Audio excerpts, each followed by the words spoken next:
let's do the reading with two different decks. I'm so tired. Weather kept changing. First it was summer, then it was winter, then it was fall, then it was spring, then it was summer, then it was winter, then it was sun, then it was rain, then it was clouds, then it was supposed to be storm. Exhausting on the body. Okay, let's see what's going on here with you. Jesus. Okay, you're missing someone. This someone is your family who left home after a quarrel. So, child, I'm guessing? Like, this is how I'm going to win. It had to do with the father being very strict. I don't like the way my life is going. I have to fight for my truth. I see things differently. I want to live my life the way I want. I don't like the perspective that you're painting for me in the future in terms of career. I want to make my own money, my own way. I want to like whoever I like. So, we're having issues here. So let's see what happens to your prodigal son, or not so prodigal son, or daughter. Can't decide what to do. It looks like they ended up in some kind of relationship that keeps going, like, not quite forward, but they're settling. It looks like you don't see the positive side of this relationship of your child. You have to make some choices regarding the conflict, because it looks like your kid is fighting you. So, look, they're going to have to crawl back because they're going to have financial problems, because they're going to overindulge in something. I don't know, young generation did lots of silly things. Maybe they spend too much money on drinks or partying or something, and so you have to help them start everything from scratch. You have to let go of the past, right? You can't bring up your past issues. You can't say, oh, I told you that girl or that boy was not the good partner for you. You shouldn't have. You should have listened to me. I told you so. Cut the I told you so out of your dictionary. You can't do that.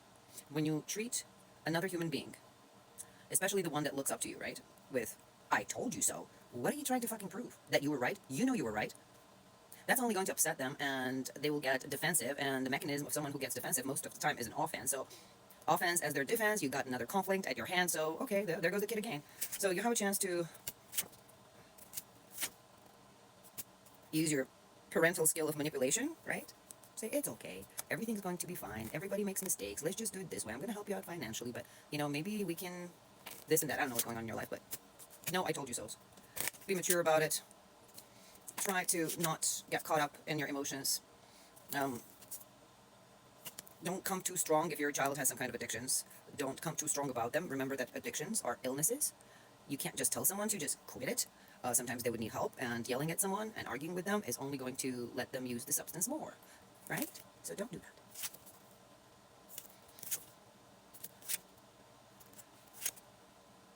So the reality is that your kid feels like they missed on certain opportunities, and they also feel like they've been mistreated, backstabbed, or there was some kind of treachery in friendship or relationship that they didn't tell you about, because they couldn't approach you about it. Maybe one more time, not I told you so. Like, young generation is also an individual. So, for example, when I speak to a 3-year-old, I don't speak to them, you're not going to understand anything. They ask me a question, I give them a grown-up answer. I just add extra explanation for them, extra examples. Any soul incarnated in flesh on this plane deserves respectful explanation. You can't just dismiss a child and say, you won't understand. Maybe next time. No. Then they have this fear of coming to you because you already dismissed them. They think you're not going to understand them. So you have to, in this moment, you have to seize this opportunity to use your gift as a parent, right? You've been given the gift of parenthood. Look at it as such. It's a gift. Don't misuse it. You have to be patient.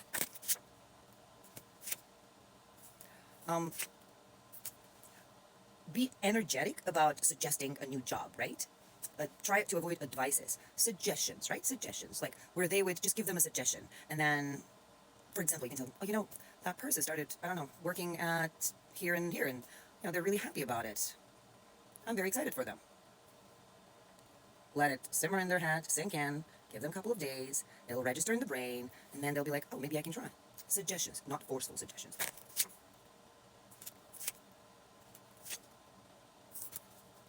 See, this romantic decision that your kid made, was too hasty. You see, it was rushed. But once again, you can't judge them. We grown-ups make all kinds of stupid mistakes in terms of relationships, so it's okay for a young one to make who doesn't have that much experience. And because of that, there was a lot of money spent. So what?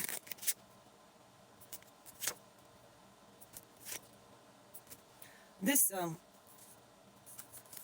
this feeling of separation between you and your child will just eventually balance itself out, and your relationship will become calmer. And it's going to happen fast if you listen to what I'm saying. Pick another deck.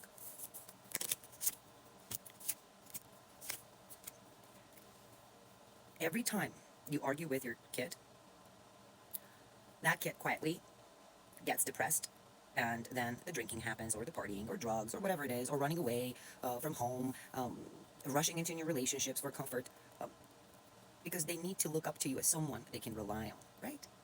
But when you love them so much, so you don't know how to approach, and you worry so much, that your immediate reaction is, oh no, honey, that won't be a good idea. Why don't you try this? Or maybe we can think about it for a little bit. Instead, you're like, don't do that, that's bad for you. And then he or she is like, I don't want to talk to you, you're an asshole. And then goes to the room and thinks, my mother doesn't love me. Can't do that. Use the gift of your grown-ass persona and manipulate the child. It's okay to manipulate for good. It's not okay to manipulate for bad, right? There's two sides to the coin. It's okay to lie someone, not to hurt them. It's not okay to lie someone to hurt them. It's okay to manipulate someone of stepping off the cliff while they're trying to jumping versus telling them the truth. Two sides to every coin. Use that other side of the manipulation, right? Be honest at other things. Kid needs both paternal and maternal support, right? So if you're a single mother, you might have to be both. If you're a single father, you might have to be both. And once again, we go back to what I say every reading. Work on yourself. Balance your alpha and omega, masculine and feminine side, and you'll have just a piece of cake of a time of figuring out how to deal with people in these situations, right? So I don't know what's going on in your relationship, but your kid felt lonely for a long time, a period of time, in terms of the family. Neglected, misunderstood. And learned this new skill of just forcefully, with lies, succeeding, right? Not forcefully, but lie to you, manipulate you, and then get what they wanted that way. For some, it's a daughter, for some, it's a boy, or it could be both, because I have a girl and a boy here as well. When their life felt like falling apart, they would act as if nothing's happening, right? They would create the illusion of everything's fine with me, I'm okay. But inside, they felt destroyed, depressed, unmotivated. I don't like to throw this word around very often, but even suicidal at times. So let's not play with human life. Just let's be kind to each other and gentle, and understand that everybody thinks differently, and we need to find this fine line how to approach and connect to another human being. So we need to learn to listen. And when you listen to someone, you also need to hear what they're saying, right? Don't just listen to it where it goes over your head. Hear it. Take it into consideration. And then when you listen and hear very carefully and attentively, then you'll find the right way, because that person would tell you. Because you listen to them, because you gave them your ear and your time, they will naturally let you know, with just talking to you, what kind of approach is best for them. See? You don't have to do anything. All you have to do is shut up and let them talk. This attitude of, I will give you this if you do that, or like you would reward a dog for behaving the way you want them to with a treat, can't cut with your kid. It does not work. You've tried it. You gotta let it go. Not working. Be calm, be gentle, be kind, and hold your anger inside and try not to show it when they tell you about the stupid fucking shit that they did, where you want to just grab them by the hair and plow the ground with their face for not listening to you. Just sit there quietly and pretend it's okay, baby. Everything's going to be fine. I am here now. We are going to be together going through this from scratch. A whole new beginning. That kind of manipulation. Give them your bosom. Give them your love and peace. Don't give them your sword. Trust me, I know some people just need a whack on a head and it works for them. Your kid is not one of them. They're prone to depression. They feel like the cup is always empty when it's full. They feel the world is ending. They feel like mommy doesn't care. She only cares about herself. Daddy only cares about work. He's never home. Whatever it is. The child needs attention. So when the video is ending. So, and moral of the story is, good side, positive side of manipulation. Kid comes back to you. You got to change the approach completely. And then you succeed. Otherwise, it's going to run away again.